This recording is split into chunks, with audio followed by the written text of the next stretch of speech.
hakuna. Lakini kwa sababu healthcare. Do you have anaambia watu yeye hajazi. So mimi naomba tusipotezane.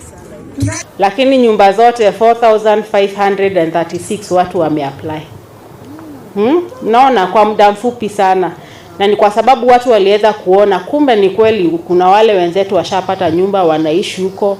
Maisha iko mzuri, mmeambiwa zile vitu zote ziko huko, na hata wale wametembea wanaweza sema kwa kweli maisha huko iko poa. Ni mzuri kama mradi kama huu wa maana namna hiyo ukija tuupokee na tusaidike sisi wenyewe.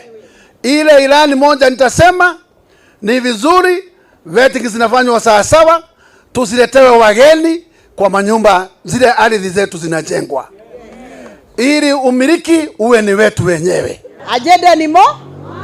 Ajenda ni moja na ajenda ni shughuli za boma yangu.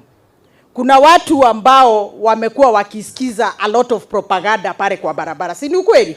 Wewe makinika, tafuta document zako, peana hapo, hakikisha document zako ziko sawa.